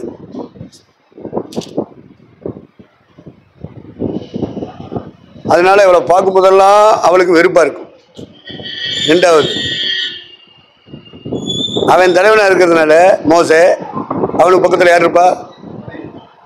மிரியாம் தலைவியா இருந்தாலும் ஆரோன் தலைவனா இருந்தாலும் மக்கள் பார்வை யார் மேல வரும்?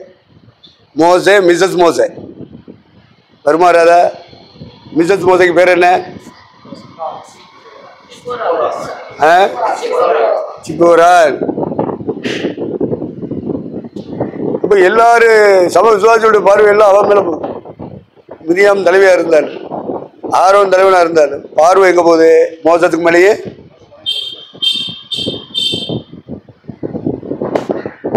இது அவளுக்கு பிடிக்கல. கூட ஊழியஞ்சர மிரியாமுக்கு பிடிக்கல. ஏசுனாரு மிரியாம் பேரை சொல்லுவாரு. சொல்லியிருக்காரா ஏசுனாரு? மிரியாம் பேரை ஏசுனாரு சொல்லியிருக்காரா? பரலோகத்தில் 1/2 மணி நேரம் அமைதி உண்டாயிட்டுன்னு நான் பைபிளை படிச்சிருக்கேன். இங்கேயே இந்த அமைதி, அதுவும் மயான அமைதி.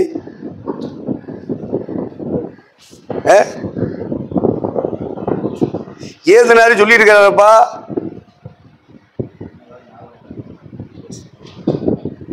சொன்னதான் ஞாபகம் இல்லை. ரைட், நல்லது. அப்படியே வச்சுக்கிடுவான். இப்போ மிரியாம் தலைவி. விசுவாசிகள் யாரை அதிகம் நாடுகிறார்கள்? மோசேவோ மோசே பொண்டாட்டியும் தான் நாடுறாங்க. இவளுக்கு பிடிக்கல. ஒன்று நிறம், இன்னொன்று ஜாதி. நம்ம ஜாதி கிடையாது. அவ வேற ஜாதி. எல்லாம் ஜாதி வெறி பிடிச்சதெல்லாம் ஊழியத்தில் வந்துரு. அந்த 12:1 என்ன அந்த வாசிங்க.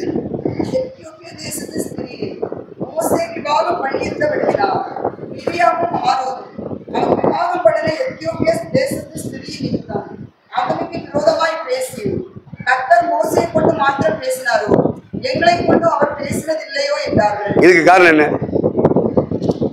இவங்க இப்படி பேசுறதுக்கு காரணம் என்னப்பா? மோசையை கொண்டுதான் கத்தர் பேசுனாரா? எங்களை கொண்டெல்லாம் பேசலையா? நாங்க ஊழியம் செய்யலையா? அவரே அபிமா ஊழிக்கிறாளாக்கு. எங்களுக்கு சத்தியம் தெரியாது, எங்களுக்கு ஊழியம் செய்ய தெரியாது. இப்படி மிரியாமும் ஆரோனும் பேசுறதுக்கு காரணம் என்ன? அதான் 12:1 வாசிக்க, திரும்ப வாசிக்க.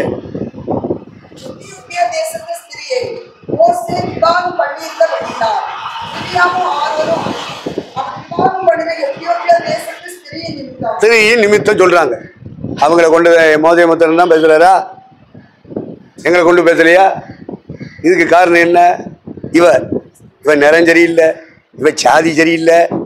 அவளை பிடிச்சி எங்க போய் கட்டிட்டு வந்தானோ அந்த அபிஷ்ட குடி பேசுறாங்க. ஆரோனும் மிரியாம். இது சரியில்லையே. எத்தியோப்பியா ஸ்திரீ நிமித்தம் உடன் ஊழியர்கள் விரோதமா பேசுறா. ஒரு பக்கம் அண்ணனும் அக்காலுமா இருந்தாலும் இன்னொரு பக்கம் ஆண்டோடைய பார்வையில் 3 பேருமே ஊழியக்காரங்க. 25 லட்சம் அதிகமான விசுவாசிகளுக்கு ஊழியக்காரங்க. போங்க,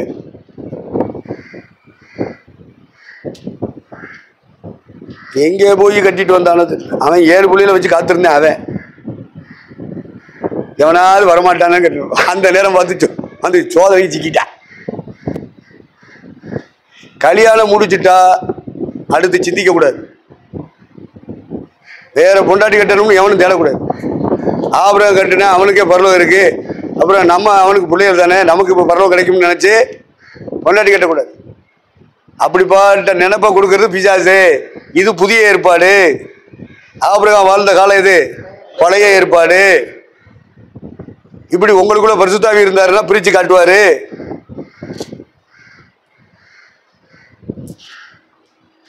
விசுவாசத்தை மட்டும்தான் எடுக்கணும். பழைய ஏற்பாட்டில் உள்ள பரிசுத்தவான்கள்ட்ட இருந்து எடுக்க வேண்டியது விசுவாசம். எதை எடுக்கணும்? பழைய ஏற்பாட்டில் தீர்க்கதரிசனத்தை எடுக்க வேண்டியதா. அதுவும் கடந்த காலத்துக்குரியதா, நிகழ்காலத்துக்குரியதா, வருங்காலத்துக்குரியதாங்கிற அறிவோட எடுக்கணும். சும்மா தீர்க்கதரிசனத்தில் இஷ்டப்படி எடுத்துக்கிட்டு பயன்படுத்தக்கூடாது. வாக்குத்தத்தங்களையும் அதே மாதிரி காலங்களை வச்சு கணிக்கணும். சும்மா என்னத்தையாவது ஒன்று வாக்குத்தத்தம் சொல்லிட்டு மட்டும் மாதம் மாதம் கொடுத்துக்கிட்டே இருக்கேன், அதுக்கு வாங்கிக்கிட்டு இருக்கு. ஆண்டவர் ஒன்றுமே செய்யாமல் இருக்க. ஏதாவது செய்கிறாரா? ஏன்? அவர் கொடுத்த வாக்குத்தத்தம் கிடையாது, இவன் தான் கொடுக்க. ஜனங்களுக்கு மாதம் வாக்குத்தத்தம் தான் கூட்டம், வா வா வாக்குத்தத்தம் கூட்டம். ஒன்றும் நடக்காது பார்த்துக்க. அதனால காலங்களை குறித்த அறிவு வேணும். தீர்க்க தரிசனத்தை நீங்கள் மூன்றாக பிரிக்கணும். கடந்த காலமா, நிகழ்காலமா, வருங்காலத்துக்குரியதான்னு பார்க்கணும். ஒன்று. அது மாதிரி வாக்குத்தத்தங்களையும் கடந்த காலத்துக்குரியதா, நிகழ்காலத்துக்குரியதா, வருங்காலத்துக்குரியதான்னு சொல்லி பிரிக்கணும். பிரித்து பார்க்குற அபிஷேகம் உங்களுக்குள்ள இருக்கணும். டிசைனிங் ஸ்பிரிட், ஆவிகளை பகுத்தறிகிற வரம், வசனத்தின் காலங்களை பகுத்தறிகிற வரம், வாக்குத்தத்தத்தின் காலங்களை பகுத்தறிகிற வரம். இதெல்லாம் ஒன்றும் இல்லாமல் நீ பாட்டுக்கு என்னத்தையோ பண்ணிக்கிட்டு இருக்க, என்னமோ நடக்குது, அவன் புரிய மாட்டேங்குது நமக்கு. என்னடா கத்தர் கொடுத்தாரு இந்த மாதிரி வாக்குத்தத்தா, டே கத்தரா கொடுத்தாரு, இங்கே வா இங்கே வா, கொஞ்சம் அழுத்தி அவனை உட்கார வச்சு கேளுங்க. என்னங்க இதெல்லாம் போட்டு கேட்டுட்டு இருக்கீங்க? எல்லா பயிலும் நடத்திக்கிட்டு இருக்கேன், நானும் நடத்துறேன், எல்லா பந்தோசக்காரையும் செய்றேன், நானு அதான் சொல்லுவேன். பொய், பிராடு.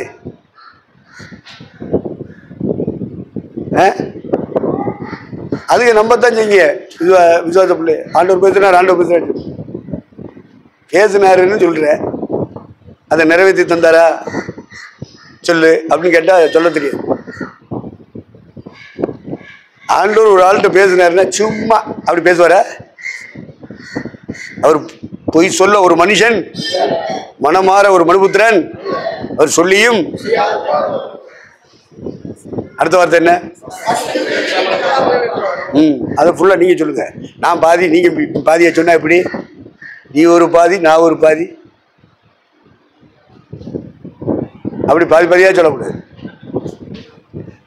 கடைசியாக எல்லாத்துக்கும் எல்லாரும் சேர்ந்து வாசிப்போம். ஏன்னா அந்த சங்கீதம் வாசிக்கிறாங்கல்ல, பாஸ்டர் ஒரு வசனம் வாசிப்பேன், விஜயவாசி எல்லாம் ஒரு வசனம், இப்படியே மாறி மாறி வாசிப்பேன். ஏன் எல்லாரும் சேர்ந்து வாசிட்டா என்ன?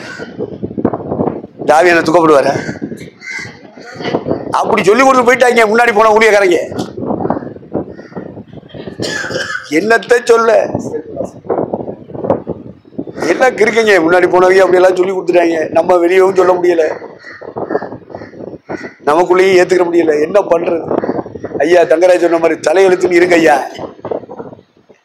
இதெல்லாம் சொல்லக்கூடாதியா அப்படிங்கிறாரு. கர்த்தருக்கு ஸ்தோத்திரம். ரைட். அப்ப 3 விதமான சந்ததி ஆபிரகாமுக்கு, எல்லாம் மாம்சத்தின் முடிவுள்ள சந்ததி. அதுல மீதியானுடைய சந்ததியில் இருந்துதான் மோசே பொண்ணெடுக்கிறான். மோசே ஒரு பெரிய தலைவன், 25 லட்சம் விசுவாசிகளுக்கு தகுப்பேன் தலைவன்.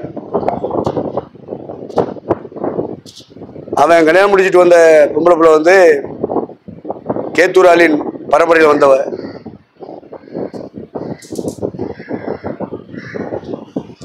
அந்த பொம்பளையை இவங்களுக்கு பிடிக்கல, மிரியாமுக்கும் ஆரோனுக்கு. அதனால ஊழியத்தில் சண்டை, சச்சரவு, வாக்குவாதம், தர்க்கம்.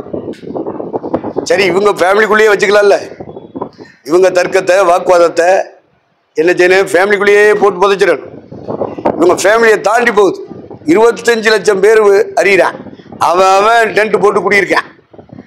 கூடாரத்துக்குள்ளே இருந்துக்கிட்டு அவன் விசுவாசிகளுடைய பொண்டாட்டி புரிச்ச எல்லாரும் உட்காந்து பிள்ளைகளையும் உட்கார வச்சுக்கிட்டு ஊழியத்தை பற்றி பேசுகிறாங்க. அவங்களே சண்டையை போட்டுக்கிட்டு இருக்காங்க.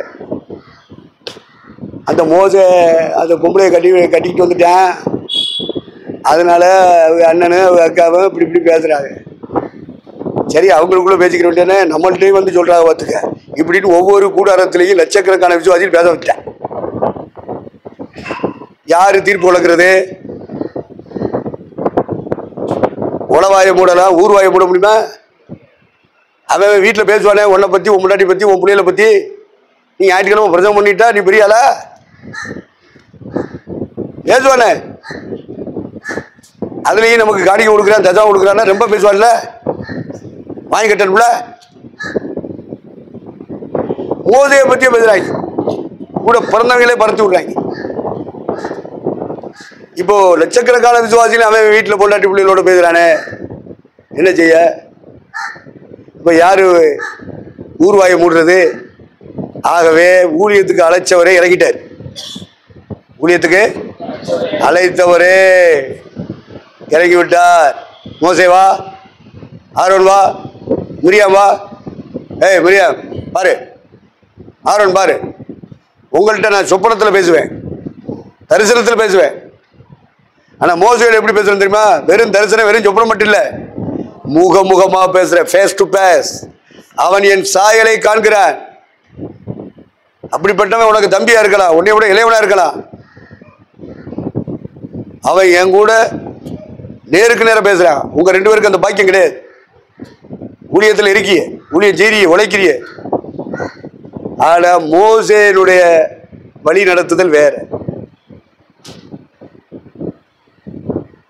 அவனை அழைக்கிறதுக்கு முன்னாடியே அவன் கல்யாணம் முடிச்சிட்டான். அவனை அழைக்கிறதுக்கு முன்னாடியே கல்யாணம் முடிச்சிட்டான். பிள்ளைய பத்துட்டான், 2 ஆம்பளை பிள்ளைய பத்துட்டான். இப்ப போய் நீ போய் அதை போட்டு கிளப்புற. ஏய் மிரியா, நீ பேச தொடங்கினதுனால அந்த பொம்பளையுடைய சாதியை பேசுற, அந்த பொம்பளையுடைய நிறத்தை பேசுற, அவ குலத்தை பேசுற. இதெல்லாம் என் மனசுல ரொம்ப வேலை உண்டாயிருச்சு. உன் மேல கோவர் வா அப்படின்னு சொல்லிட்டு போயிட்டார். அவர் போய்விட்டார் அப்படின்னு எழுதியிருக்கோம். அவர் எழுதிட்டாரு, அவர்கள் மேல் கோபமானார், அவர் போய்விட்டார். உடனே ஆரோன் கிடந்து அழுகிறான். எங்க அக்காவுக்கு உங்க கோபத்தினுடைய விளைவு வந்துடக்கூடாது. டே காரி துப்பிட்டேன், தகப்பே தான் பிள்ளைய காரி துப்பிட்டா வெளியே 1 வாரம் தனியாக ஒதுங்கி இருக்கு.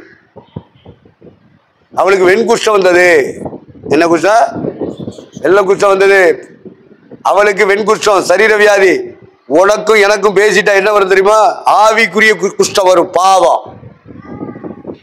ஊழியத்தில் இருந்தாலும் பாவம் வரும், குஷ்டம் பிடிக்கி.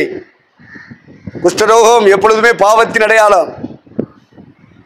இறைவனை விட்டு பிரிச்சிடும், இறைவனுடைய ஊழியத்தை விட்டு பிரிச்சிடும், இறைவனுடைய சபையை விட்டு பிரிச்சிடும். பாவத்துக்கு ஒப்பு கொடுத்துருவாரியா? தேவன் நினைச்சுவாரு, ஒப்பு பூதே போ அப்படி. அப்புறம் அழுகிறான் மோசே, அழுகிறான், ஆரோன் அழுகிறான். அப்புறம் 1 வாரம் அவன் தண்டிக்கப்பட்டான். தேவனுடைய திருச்சபை அடுத்து பயணிக்கவே இல்லை, ஸ்டாப் ஆகி போச்சு. தேவனுடைய திருச்சபை பயணிக்க, சபை ஊழியமே தடைப்பட்டு போமியா? நீ வேற ஏதாவது ஊழியத்தை செஞ்சுக்கிட்டு இருப்ப. அழைத்த ஊழியம் செய்ய மாட்டேன். எதுக்காக அபிஷேகம் பண்ணாரு அந்த ஊழியம் செய்ய மாட்டேன், வேற ஊழியம் செஞ்சுட்டு. சபையினுடைய பயணம் நின்று போடும். சபையினுடைய பயணம் அப்புறம் சபை ஊழியமே நின்றுமியா? வேற எந்தையாவது ஒரு ஊழியத்தை செஞ்சுட்டு இருப்ப. நானும் பாஸ்டர் தான் அப்படி. ஆண்டவர் கொடுக்காத ஊழியம். உன் நிமித்தம் உன்னுடைய ஊழியம் நின்று போய்விடும், உன் சபை நின்று போய்விடும். ஆண்டவர் பின்மாற்றத்துக்கு, பாவத்துக்கு ஒப்பு கொடுத்துருவார். அதான் குஷ்டரோகம். அதான் என்னது? அப்புறம் கிடந்து பாவரிக்கை செஞ்சாங்க, மன்னிப்பு கேட்டாங்க. அப்புறம் ஆண்டவர் சோமாக்குனாரு. அப்புறம் பாளையம் புறப்பட்டது. பாளையம் கானானை நோக்கி புறப்பட்டது. இதை நீங்க புரிஞ்சுக்கிறேன்.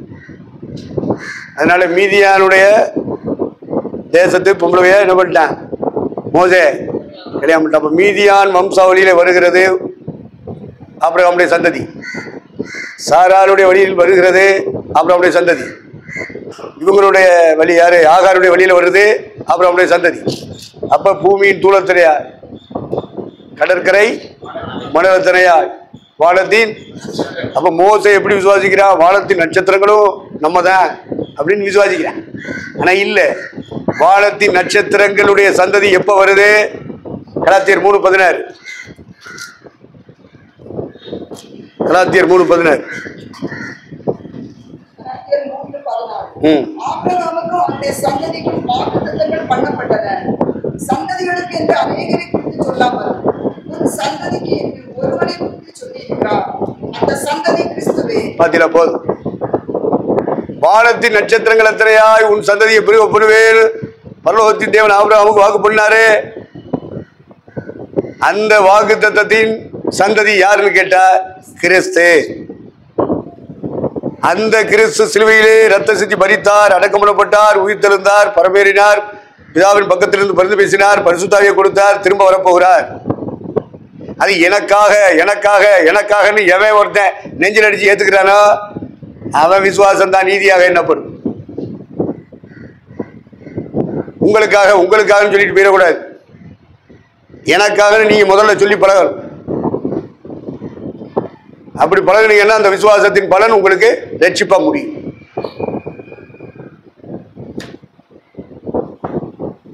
அப்ப 3 சந்ததி சொல்லிட்டேன். ஆபிரகாமுடைய 3 சந்ததி யாரு? இஸ்ரவேலர், இஸ்லாமியர், மீதியானியர். இப்படி 3 பேரும் ஆபிரகாமுடைய சந்ததிகள். இப்ப சந்ததிகளுக்கு என்று வாக்குத்தத்தம் பண்ணாமல் உன் சந்ததிக்குள்ளே பூமியில் உள்ள சகல வம்சங்களும் ஆசீர்வதிக்கப்படும் என்று சொன்னார்ல, அந்த சந்ததி யார் தெரியுமா? இவங்க 3 பேரும் இல்ல, கிறிஸ்து. இந்த கிறிஸ்துவை யார் முழு இதயத்தோடு விசுவாசத்தை ஏற்றுக்கொண்டு அவருக்கு தன் வாழ்க்கையை அர்ப்பணிக்கிறானோ அவன் தாய வானத்தின் நட்சத்திரம். இவன் தான் ஆவிக்குரிய கிறிஸ்தவன். எந்த கிறிஸ்தவன்? ஆவிக்குரிய கிறிஸ்தவன். அவனும் பிறந்து வளர்ந்து அவனும் பிரியால மாறணும், பிரயாசஸ் ஆகிட்டே இருக்க. வளர்ந்த கிறிஸ்தவனா இருப்பான், மாம்ச கிறிஸ்தவனா மாறுவான், அப்புறம் படிப்படியா வாலிப கிறிஸ்தவனா வருவான், அதுக்கப்புறம் பிதாக்கள் போல மாறுவான். இப்படி வளர்ந்துக்கிட்டே இருக்க. ஆவிக்குரியவன் என்று சொல்லும்போது பிதாக்களை மாறன். ஆதி முதல் இருக்கிறவரை அறிந்திருக்கிறபடி நான் உங்களுக்கு எழுதுகிறேன் பிதாக்களே. அப்போ இறைவனை முழுமையாய் புரிந்து கொண்ட ஒரு இடத்துக்கு வருகிறவர்கள் பிதாக்கள். இது முதிர்ச்சி, இது முதுநிலை. ஆவிக்குரிய தரம் உள்ளவர்கள் இவங்கதான் ஸ்டாரு. நட்சத்திரம், நட்சத்திரம் தமிழ் வார்த்தை, இங்கிலீஷில் சொன்னீங்கன்னா அதுக்கு பேர் என்ன? ஸ்டார். ஜெயலலிதாவுக்கு ஒரு பட்டம் கொடுத்தாங்க வெள்ளக்காரைக்கு, வெளிநாட்டில் அமெரிக்காவில். என்ன பட்டம் தெரியுமா? தங்கத்தாரகை, கோல்டு ஸ்டார். என்ன ஸ்டாரு? யாரு? மைனாரிட்டி கமிஷன் சேர்மன் மா பிரகாஷ் வழியாக அமெரிக்காக்காரன் கொடுத்தேன். அன்னை சோனியாவுக்கு கொடுக்குறதுக்கு சோனியா வேணாம் சொல்லிச்சு. இந்தியாவுக்கு கொடுக்கணும், இந்தியாவில் எந்த மாநிலம் வந்தாலும் பரவாயில்லை. அப்போ யாருக்கு கொடுக்குறான்? இதுதான் இந்த குப்பையில் போடுற குழந்தைகளெல்லாம் தூக்கி அதை மனுஷனாக வளர்த்து காட்டுற ஒரு திட்டம் போட்டிருக்கு. அந்த திட்டத்தின்படி தொட்டில் குழந்தை திட்டம் தமிழ்நாடுடைய முதலமைச்சர் ஜெயலலிதா நடத்துறாங்கன்னு சொன்ன உடனே அப்போ அந்த அம்மாவுக்கு கொடுத்துருவோன்னு கொடுத்தாங்க. என்ன பட்டம்? தங்க தாரகை. தாரகைனா நட்சத்திரம்னு அர்த்தம். தமிழ்ல நட்சத்திரத்துக்கு ஒரு பேர் என்னது? தாரகை, கோல்டு ஸ்டார்.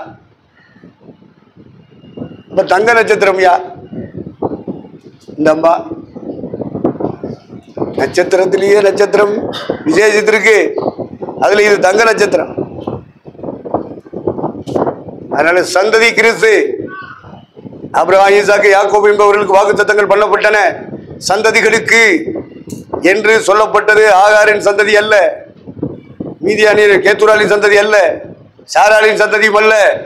இந்த சந்ததி கிறிஸ்துவே. ஆபிரகாமுக்கு அளிக்கப்பட்ட வாக்குத்தத்தம். அப்ப கிறிஸ்து ஒரு நட்சத்திரம்.